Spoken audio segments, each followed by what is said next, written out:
Hello everyone, अस्सलाम वालेकुम। मैं हूं मोहम्मद आरिफ और आप देख रहे हैं YouTube channel sports club official. तो जी हाँ फ्रेंड्स, जल्दी जल्दी जल्दी जल्दी जल्दी जल्दी भाई जल्दी जल्दी जल्दी वो लोग आ जाएं जो बुग्ज़ बाबर में अपनी जुबानें लंबी करते थे, जो बुग्ज़ बाबर में बड़े बड़े जुमले, बड़े बड़े डायलॉग और बड़ी बड़ी जो है ना, जिसको कहते हैं तानो तशनी के जुमले कहा करते थे, वो लोग जल्दी आ जाएं। थोड़ा सा अब उनको थोड़ा सा जो है ना, जिस तरह कहते हैं माहौल दिखाना है कि जो बुग्ज़ बाबर के पीछे इतने अंधे हो चुके थे, जिनके जुबान में है, जिनका सोना उड़ना रोटना बिछोना सारा कुछ बाबर आजम बाबर आजम बाबर आजम हुआ करता था।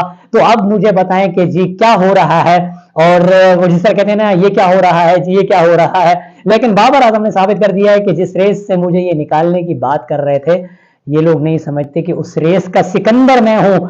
ये प्रूफ किया बाबर आजम ने दोनों मैचों के अंदर। तो जी हाँ फ्रेंड्स, पाकिस्तान की टीम न्यूजीलैंड के खिलाफ आज दूसरा टी20 मैच भी अपना हार चुकी है। दूसरा टी20 मैच आज पाकिस्तान और न्यूजीलैंड के दरमियान खेला गया। आप लोगों ने मैच देखा होगा, बहुत इंजॉय किया होगा। खासतौर आपने पहले इंजॉय किया कि पाकिस्तान की जो बॉलिंग लाइन की दुर्गत न्यूजीलैंड ने बनाई है, बहुत ही जबरदस्त और बहुत ही आला।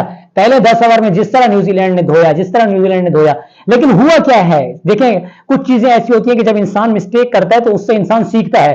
पहला टी20 मुकाबला हुआ, टॉस हमने जीता और वहां पहले हमने फील्डिंग करने का फैसला किया, तो हम 226 रन चेज नहीं कर सके। और वहां पे भी हमने सिर्फ यही कहा, तू चल मैं आया, तू चल मैं आया, एक के बाद दूसरा, दूसरे के बाद तीसरा, तीसरे के बाद चौथा। और इस तरह की टीम हमने यहां सेलेक्ट करके भेजी है जो 20 ओवर मुकम्मल खेलने की सलाहियत नहीं रखती। ये हमने अपनी वर्ल्ड कप की तैयारी का आगाज किया है। 2024 का आगाज टीमों ने ये सोचा कि नया साल है और यहां से हम कुछ अच्छा लेकर जाएंगे, और हम अपना जो है ना, कुछ तरीके से कहते हैं, जो हमारे ऊपर टैग लगे हो हम उनको बदलने की कोशिश करेंगे। जब से पाकिस्तानी टीम ने एशिया कप से लेकर अब तक पाकिस्तान जो एक हार का समंदर है, जो हार की दलदल है, उसके अंदर जब से पाकिस्तानी टीम धंसी है, वहां से निकलने का नामो निशान ही ले ले। अब हम पहले ऑस्ट्रेलिया की सीरीज हार के आए, अब हम न्यूजीलैंड की सीरीज खेलने के लिए आए। हमने सोचा 2024 का आगाज थोड़ा सा अच्छा होगा, क्योंकि जो टीम सेलेक्ट की गई थी अब समझ से बाहर है कि ये टीम हमने सेलेक्ट की, ये हमारी तैयारी है वर्ल्ड कप की। तो जल्दी से आज हम दूसरे मुकाबले पे जब नजर डालते हैं तो पाकिस्तान ने टॉस जीता और पहले बॉलिंग करने का फैसला किया। वही गलती जो हमने पहले टी20 में की थी, यहां पे भी हमने यही किया। हालांकि जब हम टॉस जीत चुके थे तो हमें चाहिए था कि इस वक्त हम टारगेट सेट करने जाते, क्योंकि चेस करने के मुकाबले में हम देख चुके थे कि वहां चेस करना न्यूजीलैंड की बॉलिंग के अगेंस्ट इतना आसान नहीं होगा। तो अब हमें क्या करना चाहिए था, अब हमें चाहिए था कि हम यहां टारगेट सेट करते और उसके बाद हमारी बॉलिंग को एक आइडिया हो जाता कि ये जो टारगेट हमारे सामने आया इसको हमने डिफेंड करना है। पहले पाकिस्तान 10 ओवर में जो कुट मारी उन्होंने, जो कुट लगाई, जो कुट लगाई, तबीयत से जो है ना हमारे बॉलरों को बजाया उन्होंने न्यूजीलैंड ने।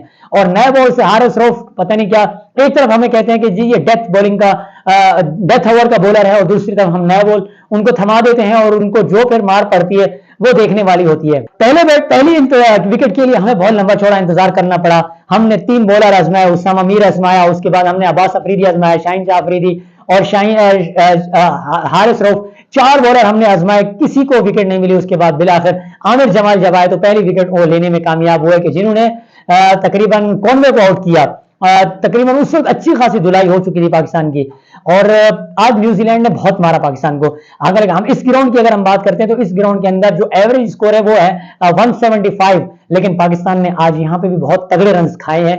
और जब चेस करने की बारी आई तो सिर्फ एक ही नाम गूंजा, और तने तनहा अकेले मैदान में लड़ना, अगर आपने इस वक्त किसी से सीखना है, जिस तरीके से हमें विराट कोहली नजर आते थे अकेले मैदान में लड़ते हुए, इसी तरीके से अगर आज पाकिस्तान की तरफ से, कि जिसके बारे में हम बहुत बड़ी बड़ी बातें करते थे, एवरेज अच्छी नहीं है, स्ट्राइक रेट अच्छा नहीं है, अपने 50 करता है, सारी चीज, मतलब ये कि जितनी भी चीजें थी वो हम उसके साथ तय करते थे, मिलाते थे। आज भी वही मर्द मैदान बनने की उसने कोशिश की और एकदम तनहा तनहा लड़ता रहा, और पाकिस्तान की इनिंग्स को उन्होंने बड़ी कोशिश की कि किसी तरीके से इसकी नैया को पार लगाया जाए।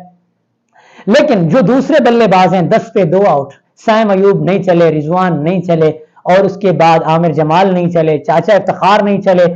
आजम खान की समझ में नहीं आ रहा, जब आपके पास मोहम्मद हारिस पीछे क्रीज पे बेंच पे बैठा हुआ है तो उसको आप क्यों नहीं चांस दे रहे, कुछ रन नहीं कर रहा। मुसलसल मेरे ख्याल में ये तीसरी उसको सीरीज है जिसके अंदर चांस दिया गया, बिल्कुल जीरो परफॉर्मेंस जा रही है, लेकिन फिर भी वो खेलेंगे, क्योंकि जब आप टीम सेलेक्ट करते हैं मनमानी की, मनपसंद की, जो चेहरे आपको पसंद होते हैं, तो वो कभी आपको रिजल्ट वैसा दे नहीं सकते, क्योंकि जो टैलेंट पे निकल के आता है, जो अपनी गेम एबिलिटी पे निकल के आता है, वो आपको मैच जितवाता है। तो बिला आखिर यह हुआ कि पाकिस्तान दूसरा टी20 मैच भी 21 रन से हार चुका है, और बुग्ज़ बाबर में लोग अपने मुंह खोलेंगे पहले मैच में हमने बात नहीं की कि जब बाबर आजम ने पहले मैच में भी रन किए थे, उस वक्त भी 163 165 के स्ट्राइक रेट से खेला था।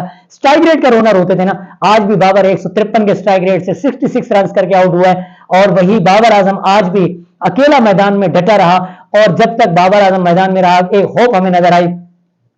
उसके अलावा पूरी इनिंग्स पाकिस्तान की अगर हम उठाकर देखते हैं तो जो सबसे बेस्ट पार्टनरशिप लगी वो फखर और बाबर के दरमियान लगी, लेकिन हमने तो वही करना है।